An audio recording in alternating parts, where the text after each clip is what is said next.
दरिद्रता में दया का सिद्धांत।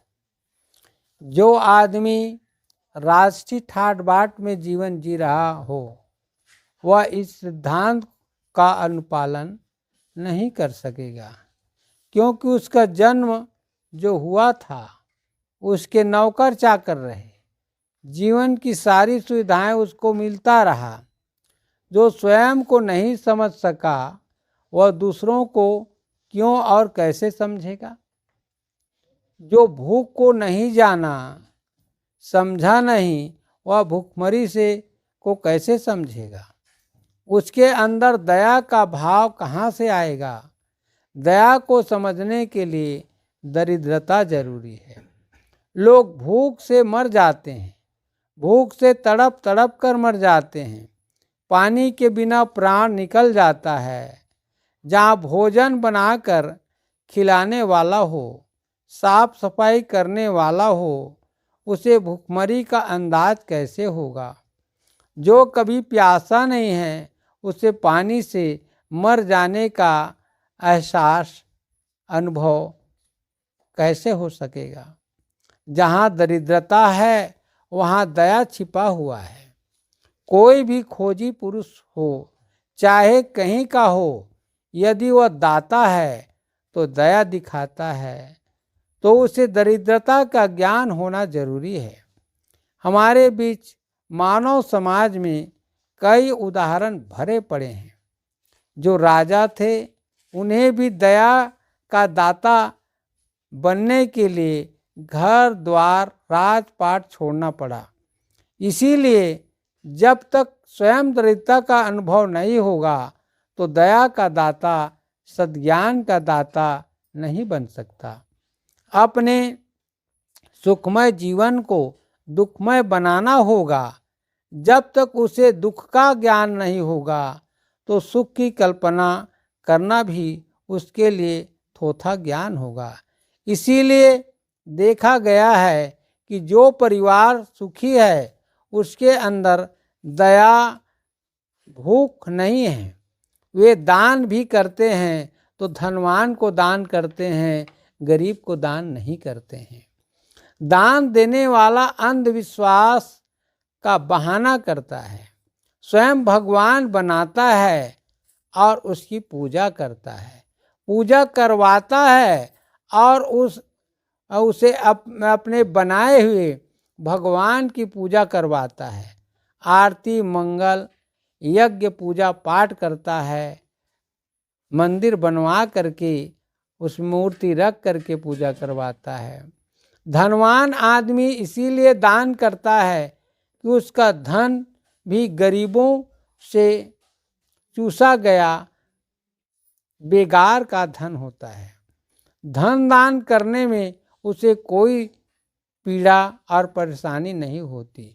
बिना परिश्रम के धन में दया कहाँ से आएगा।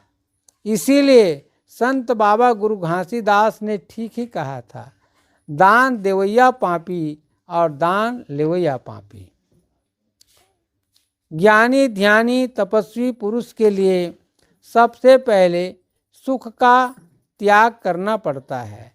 जब तक सुख का त्याग नहीं करेगा तब तक दुख का ज्ञान नहीं होगा। एक संत को सब कुछ छोड़कर भिक्षाटन करना पड़ता है। वह इसलिए कि भूख क्या होती है, इस शरीर को भोजन की आवश्यकता है, उसका ज्ञान उसे स्वयं हो जाता है। जिस किसी ने भी ऐसा कर्म करके त्याग किया है उसे दया का दाता, दया का सागर कहा जाता है, क्योंकि वह स्वयं गरीब है, दरिद्र है। मालिक जब भी आएगा आपसे मिलेगा तो राशि ठाट बाट से नहीं मिलेगा, मुकुट धारण करके नहीं आएगा। आएगा भी तो समझो कि वह दया का दाता, दया का सागर नहीं है, बल्कि वह सिर्फ धनवानों का, उच्च पदासीन व्यक्तियों का, राजा का, महाराजा का मालिक होगा। एक गरीब भिखारी निसहाय व्यक्ति पर उसे दया नहीं आएगा। भगवान भी दो तरह के हैं। गरीब का भगवान, जिसको दरिद्र भगवान कहते हैं, जिसके पास कुछ नहीं है। अमीर का भगवान, जिसके पास अरबों का मुकुट और सोने चांदी हीरा मोती का आभूषण है।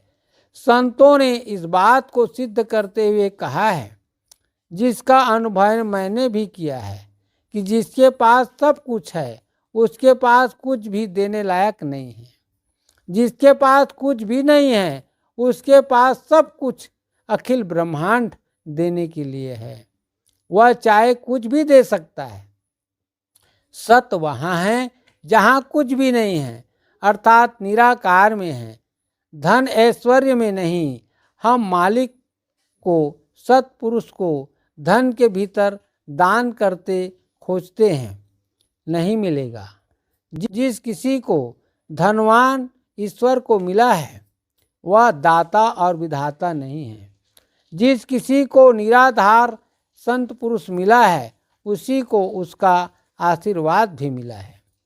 सत्पुरुष सतनाम आदि गुरु परमात्मा आभूषण पहनकर कोई अस्त्र शस्त्र लेकर नहीं चलते।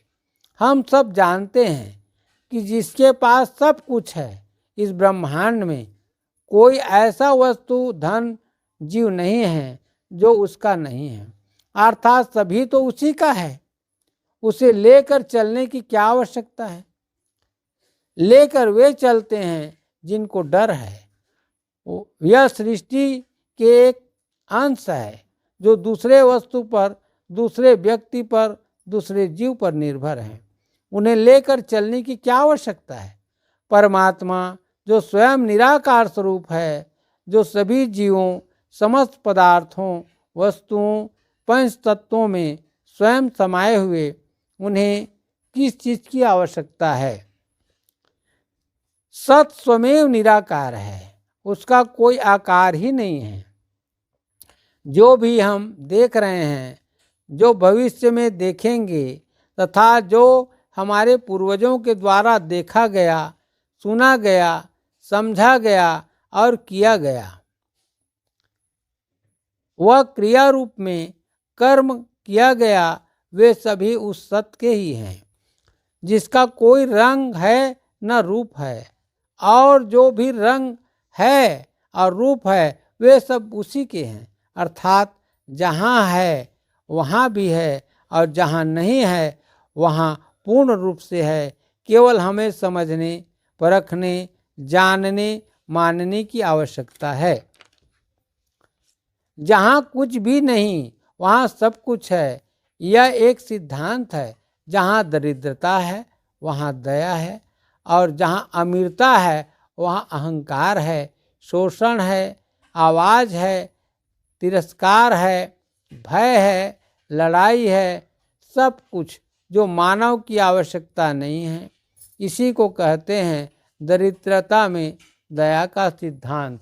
आप किसी अमीर आदमी के पास चले जाइए और कुछ आवश्यकता की चीज़ें मांगिए, आपको पता चल जाएगा कि आपको उसकी भरपाई के लिए 2 गुना लौटाना पड़ेगा, तभी वह तैयार हो पाएगा, वरना मुंह मोड़ लेगा। आप किसी निर्धन के पास चले जाइए और उससे मांगिए, वह तैयार हो जाएगा और वह आश्वासन भी देगा कि आपका कार्य पूर्ण हो जाएगा। आपको और कहीं जाने की ज़रूरत नहीं है। आपका कार्य पूर्ण तब होता है जब वह निर्धन व्यक्ति आपको आपका कर्म, आपका कार्य करने का भरोसा दे देता है। आज विश्व में जो भी कार्य हो रहा है और हुआ है और होने वाला है, वे सभी कार्य को करने वाले आखिर कौन हैं। चाहे वह निर्माण कार्य हो या संरक्षण का कार्य हो या रखवाली का कार्य हो अथवा विनाश का कार्य हो, सभी कार्य तो निर्धन ही करते आया है। धनवान को धन के बल पर आदेश करता है। जवान लड़ाता है कि ये कार्य हो, चाहे निर्माण हो, रक्षा की हो या तोड़ने का हो ये विनाश का हो, सभी कार्य करते कौन हैं? इसीलिए मैंने समझा कि परमात्मा चाहे सृष्टि करे या पालन करे या विनाश करे, वही करते हैं। आज दुनिया में क्रिया रूप में, प्रत्यक्ष रूप में कौन कर रहा है, कौन करते आया है और कौन करता रहेगा, इसका प्रत्यक्ष प्रमाण हमारे सामने है। समझने की आवश्यकता है।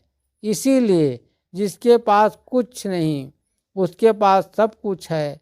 भय उसे है जो इकट्ठा कर रहा है, भय उसे नहीं है जिसके पास कुछ भी नहीं है। वह तो हमेशा भय मुक्त है।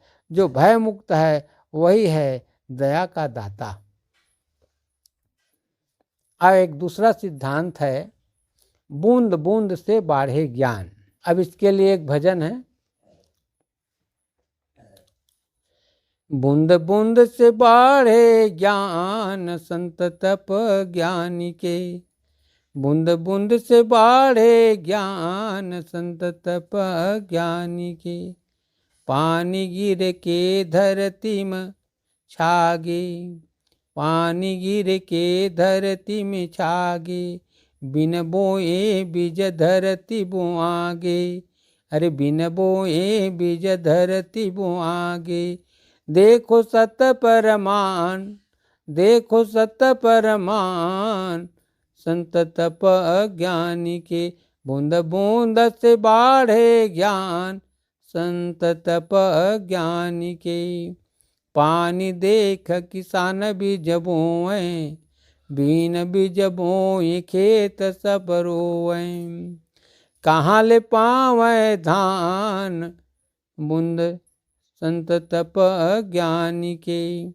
हरियर हरियर खेत लहराए, देखत किसान के मन हर भाए। कोठी में भर गे धान, कोठी में भर गे धान, संत तप ज्ञानी के। बूंद बूंद से बाढ़े ज्ञान संत तप ज्ञानी के। सतकर्मी करे सत्य के पूजा, त्याग प्रेम समर्पण नहीं दूजा। सतगुरु जी देवै दान संत तप ज्ञानी के। सतगुरु दान जगत रखवारा, सतगुरु दान जगत रखवारा। मानव जन्म पावे जो सहारा, मानव जन कल्याण संत तप ज्ञानी के। बूंद बूंद से बाढ़े ज्ञान संत तप ज्ञानी के।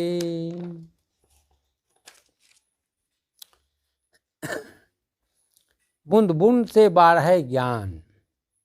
आज हमें यह समझना होगा कि बूंद बूंद से बाढ़ कैसे आएगा। यह आश्चर्य की बात हुई। प्यारे संत समाज, यह ज्ञान जो हमें सदगुरु की कृपा से मिला। एक दिन मैं सोया था, सन 1988 ईस्वी की बात है। आकाशवाणी हुई कि पानी का बूंद महान। इसको समझने में मुझे कई वर्ष लग गए, क्योंकि बिना कर्म किए कोई अनुभव नहीं मिल सकता। पढ़कर ज्ञान प्राप्त करना तो सहज है, लेकिन उसे कर्म रूप में, त्याग रूप में संकल्प पूर्वक करना और उससे अनुभव प्राप्त करना असहज है, कठिन है। मनोरंजन से मन बहल सकता है, कुछ समय के लिए आनंद भी आता है, परंतु अनुभव नहीं मिलता। इसीलिए हमारे जीवन में उसे समझने में समय लगता है। मेरे लिए भी ऐसा ही हुआ। मैं भी संगीत की ओर गया। स्वर तो मन को मुग्ध कर देने वाला होता है। पंथी सुना, सुनने में आनंद आता है। चौका पढ़ा भी और सुना भी, ये सभी मनोरंजन की तरह लगा। मैं परम संत बाबा गुरु घासीदास को याद किया और उसके जीवन को समझने का प्रयास किया। जब उन्हें ज्ञान प्राप्त हुआ तो किसी संगीत को सुनकर, किसी कथा को सुनकर, नाच गाकर, नाटक देखकर नहीं हुआ, बल्कि भीतर से संन्यास और बाहर से संसार से प्रारंभ होकर इच्छा से संकल्प और त्याग की ओर आगे बढ़ने से हुआ। बाबा जी जब संकल्प को पूरा करने के लिए दृढ़ इच्छा किया तो त्याग करना पड़ा। त्याग जब कठोर हुआ तब समर्पण तक चला गया। जब बाबा गुरु घासीदास समर्पण के स्टेज में पहुँचे तब तो शरीर का मोह ही चला गया और छाता पहाड़ में जलती धुनी जो रम रम रम जल रहा था पहाड़ी के ऊपर, यह कूदने को बाबा कूदने को तैयार हो गए और जैसे ही कूद रहा था तो आवाज आया कि घासीदास रुको, क्या कर रहे हो, क्यों प्राण गंवाना चाहते हो। बाबा बोले कि तुम कौन हो, अरे मुझे मरने से क्यों रोक रहे हो। उस सत्पुरुष ने कहा तुम जिसके तलाश में आए हो, जिसे पाना चाहते हो, जिसे देखना चाहते हो, जिससे बातें करना चाहते हो, वह मैं ही हूँ। बाबा जी बोले मुझे तुम पर विश्वास नहीं हो रहा है कि तुम ही परमात्मा हो, तुम ही सद्गुरु हो, तुम ही सत्पुरुष है। विश्वास करो कि मैं ही हूँ। जो आदमी सच्चाई से त्याग से मुझे खोजता है उसको मैं अवश्य दर्शन देता हूँ। अहंकारी, अंधविश्वासी, लोभी, लालची, पाखंडी, परंपरावादी, नियम और सिद्धांतवादियों को, इंसान को मैं कभी दर्शन नहीं देता। सुनो घासीदास, जो आदमी अपनी ईमान को लेकर त्याग पूर्वक सब कुछ मुझे सौंप कर बिल्कुल खाली होकर मुझे पुकारता है, मैं उसके लिए पल भर देरी किए बिना आ जाता हूँ। इसमें जरा सा भी संदेह मत करो। कथा मैं कहाँ का बताऊँ, स्वयं का कहानी ही मुझे अच्छा लगता है। मैं चाहता हूँ कि आप भी अपने जीवन की कहानी कहिए, स्वयं से सतनाम तक का कथा सुनिए। जब मैं जन्म लिया तो अकेला था, माता पिता तक ही सीमित था। जब पढ़ने गया तो गांव में अनेक दोस्त मिले, मित्रगण मेरे आदत व्यवहार आचरण से मुझे पहचानने लगे। मैं उनका अपना हो गया। गांव पड़ोसी सब जानने लगे, पहचानने लगे। उनके माता पिता भी मेरे माता पिता के ही समान थे। गांव में पड़ोस में मजाक में मुझसे मजाक करने लगे तो मैं उनको भी माता पिता मान चुका था। ठगना मजाक करना को मैं हमेशा छोड़ चुका था। बूंद बूंद से घड़ा भरता है। जब वर्षा होती है तो नदी नालों से पानी बहकर समुद्र में जाकर भर जाता है। पानी गिरने पर किसान खेती करता है और खेत में परिश्रम करता है। फसल हरे भरे खेतों में लहराता है, लेकिन कीट पतंग खेत के फसल को नष्ट कर देता है।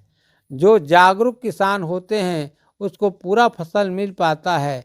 इसी तरह से सभी को खेत रूपी शरीर मिला हुआ है। जो खा पीकर मौज मस्ती में जीवन बिता देता है उसका फसल नष्ट हो जाता है। जो परिश्रम और पारख से खेत में फसल उपजाता है उसका फसल मस्तिष्क रूपी कोठी में भर जाता है, वही उसका कमाई है। किसी को मजाक ठगना झूठ है। पढ़ने के बाद नौकरी मिली, अब मैं कर्मचारियों के बीच चला गया। वहाँ भी मेरी आदत और व्यवहार वही रहा, उसको सम्मान देता रहा। मैं अपनी बात बता रहा हूँ। उनके भीतर भी मुझे जगह मिला। मैं समझने लगा कि मैं एक बूंद था। आज बूंद की संख्या धीरे धीरे बढ़ने लगी। जब पानी का बूंद अधिक होता है तो बहना शुरू करता है। इतना होने के बाद मैं अकेला था, क्योंकि केवल परिचय भर था, आत्ममिलन नहीं बल्कि मित्र मिलन था। इतना होने के बाद भी मैं अकेला था, क्योंकि केवल परिचय भर था, आत्ममिलन नहीं बल्कि मित्र मिलन था। केवल आदर और सम्मान तक ही मैं सीमित रहा था। जिस दिन मैं सद्गुरु को जाना, समझा और जीवन की आवश्यकता महसूस किया, तब सद्गुरु के मार्ग में त्याग पूर्वक चलने पर अटल और दृढ़ विश्वास के कारण सद्गुरु की प्राप्ति हुई। मुझे उसका आशीर्वाद भी मिला। उनकी कृपा के कारण ही आज मुझे जो मुकाम मिला है, उन्हें मैं सत सत नमन करता हूँ कि जीवन पर्यंत सत्य के मार्ग पर चलने का मुझे साहस मिले और मैं चल सकूं। हमारा शरीर ही सद्ज्ञान का प्रयोगशाला है। सद्गुरु के सिद्धांतों को प्रयोग करके देखा, तब उसका अनुभव ज्ञान मुझे मिला। हे संत समाज, उन्हीं अनुभव को जानने, सुनने, समझने, जीवन में प्रयोग करने के निमित्त आज लोग मेरे पास आते हैं। मैं तो यह जाना और समझा कि सभी मनुष्य एक समान हैं, कोई भेद नहीं है। फर्क केवल इतना है कि सच्चा सद्गुरु का मार्ग जीवन में मनुष्य को मिलना चाहिए। अपने और मुझ में कोई अंतर नहीं है। यदि है तो केवल इतना ही है कि मैं सद्गुरु के मार्ग में चलकर उसका अनुभव, और आप उस मार्ग पर चलना ही शुरू नहीं किया, केवल अपने सद्गुरु के सिद्धांतों को सुना। भाइयों, सुनने से काम नहीं चलता, उसे समझना भी चाहिए, और अच्छी तरह समझ में आ जाए तो उस मार्ग में चलना चाहिए। आपको भी अनुभव प्राप्त हो जाएगा, क्योंकि आप में और मुझ में कोई अंतर नहीं। मेरे अनुभव का परिणाम मुझे मिल रहा है, वह मेरे मेहनत का फल और सद्गुरु का आशीर्वाद है। मैं अकेला था, आज एक से अनेक हो गया। इसी को जो मुझे जीवन में मिला, उसी को बूंद बूंद से बाढ़े ज्ञान, सद्गुरु का महिमा महान कहता हूँ। संतों ने भी इस बात को कहा है कि बूंद बूंद से घड़ा भरता है। यह ज्ञान की बात हुई। एक कदम आगे आपके कर्म से होने वाला है। आप भी समझते हैं कि जब घड़ा भर जाता है तो उछल कर गिरने लगता है, और जब घड़ा में पानी गिरता है तो वह बहता भी है। यदि पानी घड़ा से अनवरत गिरता रहे तो धारा अनवरत बहेगा और वह एक रास्ता भी बना लेगा। जो प्यासे रहेंगे उस पानी को पिएंगे, प्यास बुझेगा, नहाएंगे भी, तन शुद्ध और पवित्र भी होगा। प्यास बुझने और नहाने से मन शांत होता है। फिर किसी छाया में बैठकर उस घड़े को याद करेगा कि पानी कहाँ से आ रहा है। उस घड़ा का नाम ही तो घासीदास है, जो घट रूपी घड़ा से अमृत रूपी जल प्रवाहित करके धरती के घास को हरियाली दे रहा है। पानी का धारा कहीं रुकने वाला नहीं। घर से निकलकर नाला में, और नाला से नदी में, फिर नदी से समुद्र में मिल जाता है।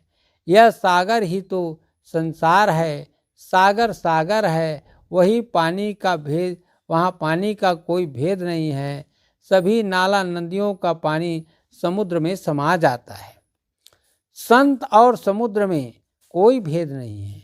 खेत खलिहान, पर्वत पहाड़, जंगल झाड़ी का पानी नाला नदिया से होते हुए जब समुद्र में मिल जाता है, तो समुद्र किसी भी नदी के पानी को अपने में मिलाने के लिए कोई नियम नहीं बनाता, न ही उसका तिरस्कार करता है। शहर सभी नदी के पानी को अपना मानकर मिला लेता है। फिर कभी भी यह नहीं कहता कि तू अमुक नदिया का पानी हो, तू अमुक पहाड़ पर्वत के पानी हो, गंगा का हो या यमुना का हो, चाहे सोन का हो या ब्रह्मपुत्र का हो, या शिवनाथ का हो या महानदी का पानी हो। सभी नदियों का पानी जब समुद्र में मिल जाता है तो वह पानी भूल जाता है कि मैं किस नदी का पानी हूँ। बस तो यह मानने लगता है कि मैं अब समुद्र का पानी हूँ। हे संत समाज, यही कहानी जो प्रकृति का है वही समस्त जीव प्राणियों का है। संत रूपी सागर में, सत रूपी सागर में सभी जाति के लोग समा जाते हैं, तो संत कभी नहीं कहता कि तुम अमुक जाति के हो, तुम मुझसे नहीं मिल सकते। इसी बात को गुरु घासीदास जी ने मानव समुदाय को समझाया था कि मनखे मनखे एक समान है। मैं भी कहता हूँ कि पानी पानी एक समान है। हे संत समाज, जब दो नदियों का संगम होता है तो तीर्थ बन जाता है। जब तीन नदियों का संगम एक जगह मिलते हैं तो वह त्रिवेणी संगम कहलाता है। जब दो जाति के लोग बिना भेदभाव के मिलते हैं तो वह सत तीर्थ हो जाता है। जब अनेक जाति के लोग बिना भेदभाव के एक में समा जाते हैं तो वह सत सागर तीर्थ हो जाता है। गुरु घासीदास का सोच महान सोच था। आज उनके सिद्धांतों को हम उनके अनुयायी केवल नाच गाना, भाषण और किताब तक ही सीमित कर रहे हैं। उसे जीवन में उपयोग करके चलने की आवश्यकता है। सारा संसार एक है, उसमें कोई भेद नहीं है। इस दुनिया में जब तक भेद रहेगा लोग सत को नहीं समझ पाएंगे। सतनाम का अर्थ ही है सत धन नाम, अर्थात सत एक है और सत समुद्र है। नाम है संसार। जिस दिन सभी नाम सत में समा जाएंगे तो वह सतनाम हो जाएगा। सतनाम को समझने के लिए अनेक उदाहरण दिया गया है। सारे नाम जब एक में समा जाते हैं फिर कोई नहीं रहता, उसका एक नाम हो जाता है, उसी को हम सतनाम कहते हैं। साथियों, सतनाम का उच्चारण करना सहज है लेकिन समझना कठिन है, असहज है। जितना असहज उसका समझना है उससे बड़ा उसको कर्म रूप में, जीवन रूप में पालन करना है, उसका उपयोग करना है।